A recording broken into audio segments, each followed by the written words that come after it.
What up, though? This is the Math Guy Steve. Alright, so this is day 21 of our 40 problems, a 40 days challenge. Today I'll walk us through our Calc 1 problem C121 and then our Calc 2 problem C221. Now, our Calc 1 problem has to do with critical points and finding the local max and local min, or relative max and relative min. And our Calc 2 problem has to do with finding the area between two curves.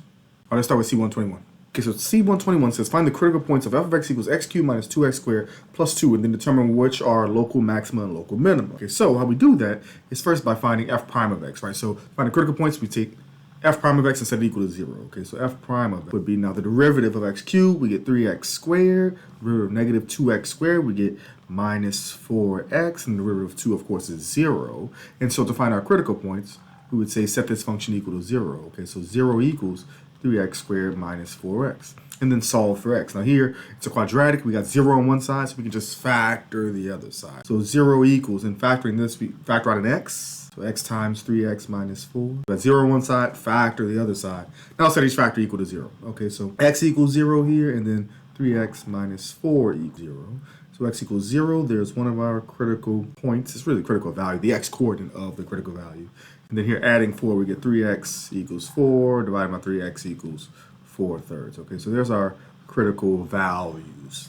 Now to find the actual points, we plug them back in, right? So given the x coordinate is x equals 0, then the y coordinate would be f of 0, okay, into the original function.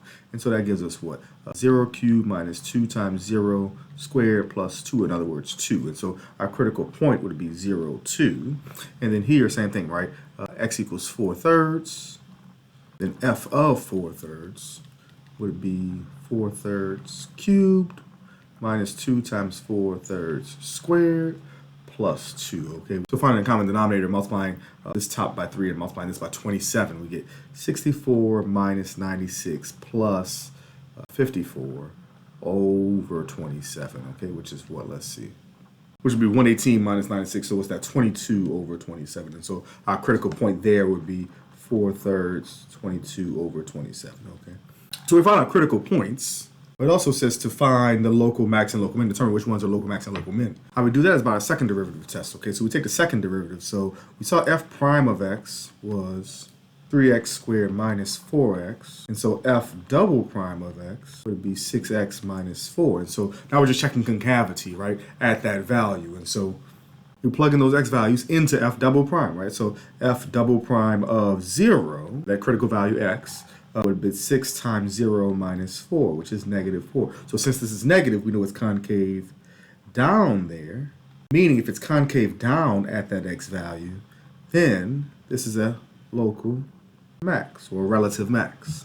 And same thing with 4/3, right? F double prime of 4/3, and 6 times 4/3 minus 4. Okay, here we can multiply. This would be 24 over, or here the 3 would cancel with this. We get 2, so that's 8 minus 4, which is 4. Again, since this is positive, we know it's concave up at that x value. In other words, there is a local min at that x value, okay? So we know there's a local max at 0, 2, and then we know there's a local min. And again, relative max, relative min mean the same thing. Relative local min at 4/3 22 over 27. Okay. That's our Calc 1 problem. Let's get to our Calc 2 problem. All right, so C221 says find the area between y equals x squared and y equals x plus 2, right? So first we need to find out where these functions meet up at, or if we know the graphs of these functions, that kind of helps us out, right? So I know y equals x squared. Looks like a parabola. I know that part, right? And then y equals x plus 2, I know has a y-intercept of 2 and then has a slope of 1, so it looks something like this. And so between there, the area between these, we know we need to find. So we kind of need to know where they meet up. We see the line is above the parabola the entire time, so we need to see where they meet up. So how we see that is by setting them equal to each other, right? So here, let x squared equal x plus 2, right? And solve this for x. So get 0 on one side, that would be x squared minus x minus 2 equals 0. Then factor the other side here, we can go double bubble, okay? X and x. And then we would get what? Minus 2 and plus 1. So we got 0 on one side, factor the other side. Now set each factor equal to 0. So equals 0 and x plus 1 equals 0. And so here we see x equals 2 and x equals negative 1. So that's where they meet up. Also, again, the line is above the parabola the entire time. So how we find the area is by just using integrals. So we set up our integral as the integral from negative 1 to 2. Again, the one that's above goes up top. So it's the high minus the low. And so that would be x plus 2 minus x squared dx, okay? Now we evaluate this integral. Now, this is for this integral, it's pretty straightforward, right? We can integrate each term separately, right? Because these parentheses don't mean much, and so integrating each term separately, we would get this is x squared over 2 plus, again, by our power rule. This one would be add 1 to this power, divide by new power, so 2x over 1. And then this would be minus 1/3 x cubed. Got it. And now we're evaluating from -1 to 2. So when we evaluate, we put, okay, something minus something. Then we plug in 2 for each x. So it's got to be 2 squared over 2 plus 2 times 2 minus 1/3 2 times 2 cubed. And then here plug in -1. We get -1 squared over 2 plus 2 times -1 minus 1/3 times -1 cubed. Okay? And now we can use our calculator. We're trying to do this by hand, right? Here we would get, okay, and this one, this is 2 plus 4 minus 8/3. Minus, and then here we would get 1/2 minus 2 plus 1/3. Okay. Distributing that negative, we would get, this is what, 6 minus 8/3 minus half plus 2 minus 1/3. Okay, got it. Combining like terms here, we get now this is 8.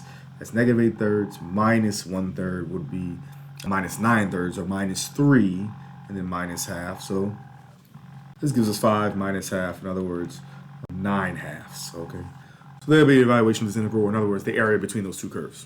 So that's a wrap up day 21 of our 40 problems in 40 days challenge. For C121, we were able to find the critical points by setting f prime of x equal to 0, and then finding whether they were local max or local min by plugging them into the second derivative, or our second derivative test.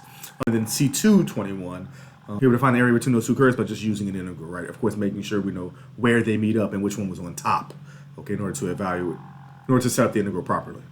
So if you're following along, pause the problems first, and then try them yourself, pencil and paper, and then come back and check your answers with mine. Make sure you subscribe so you don't miss any of the solution videos that I post. In the comments, let me know which one was harder, right? The Cal 1 or the Cal 2 problem. Always remember, math is everywhere.